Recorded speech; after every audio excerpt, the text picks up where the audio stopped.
Nikola Jokic has dominated the 2023 NBA playoffs, and that didn't stop in the first game of the 2023 NBA Finals. In Game 1, he had 27 points, 10 rebounds, and 14 assists on 66.7, 50, 83.3 shooting splits. The first player since Jason Kidd to have a triple-double in a Finals debut, the most assists in the Finals for a single game by a center, showing us why he's one of the best, if not the best player in the world. Showing us why he's one of the best to ever do it, even if people want to deny him of that fact.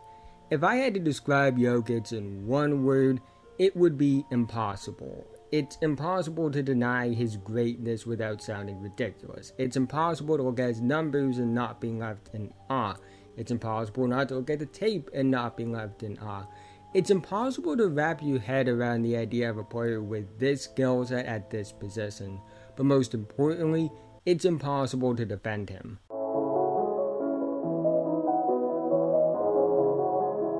The simple answer for why Nikola Jokic is impossible to defend is that he is an elite player in both scoring and passing aspects of offense. He's a dominant scorer that produces at a high level at an uber efficient rate.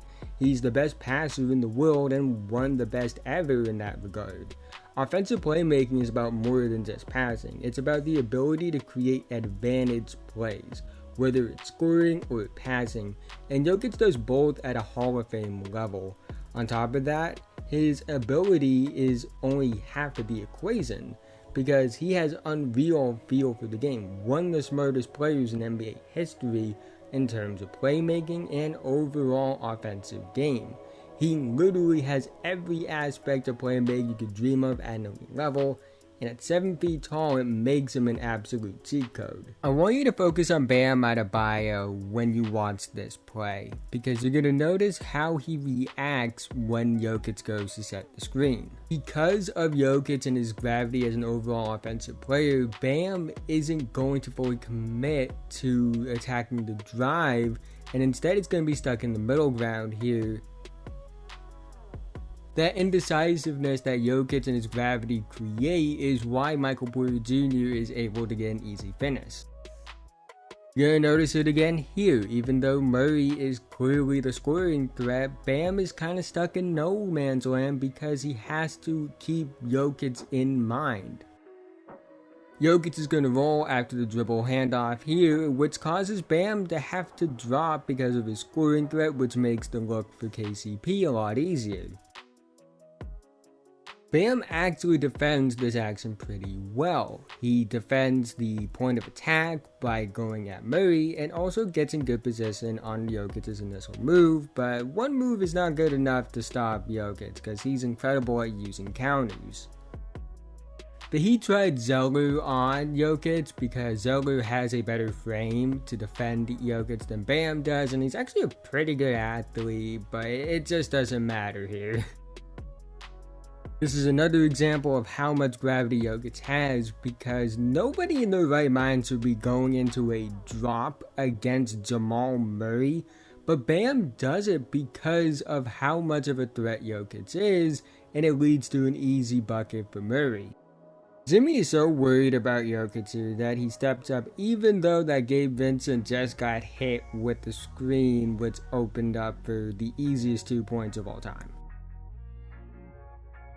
Again, Bam is going to drop here against Jamal Murray, and there's only like 2 bigs in the world that would cause a player like Bam to drop against a player like Jamal Murray. Then here, once again, Jimmy has to worry about Jokic, which means that the look for Bruce Brown is going to be significantly easier. Gonna see the same thing here with the same situation. Jimmy isn't fully committing to Bruce Brown or the drive because of the gravity of Jokic. The dribble handoff situation here has Bam once again stuck in no man's land, stuck between half guarding Murray and half having to worry about Jokic. This right here is an example of what you can't do against Nikola Jokic. You can't bring this much help. The pass is just going to be way too easy for him to make. A read like this is so simple for him. I promise you, I'm not trying to hate on Bam here. Bam was incredible in this game and was like one of like 3 players that actually played well for the Heat. But he once again is kind of stuck in no man's land. Nothing that he really can do about it, but he has to pick his poison, and Jamal Murray happens to be the lesser of the 2 poisons.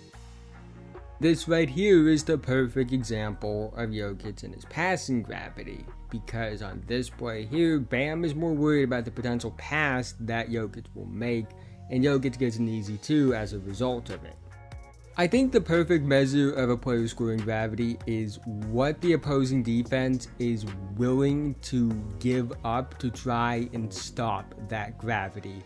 And for Jokic here, and really in general for this game and likely this whole series, the fact that the Heat are willing to give up open looks to guys like Michael Porter Jr. is a sign of how truly special Jokic is as an offensive player. What these plays and the game in general showed me was 2 things in particular. First is the Heat can't play zone defense if they want to win this series. Jokic absolutely shreds zone defense. It's like putting a kid in a candy store with $1,000. It just makes the game so much easier for him. Second is that the Heat don't have an answer for this. Bam is a great defensive player. I would argue he's the best defensive player in basketball. And even though he's a great player, he can switch 1 through 5, he doesn't have the size to deal with this. Cody Zeller can't handle this either, even though his frame matches up better with Jokic, and he's also a pretty good athlete, I would say an underrated one. He can't handle this. Spoiler alert, neither can Kevin Love or Udonis Haslem. I don't think the Heat can make an adjustment that will stop this.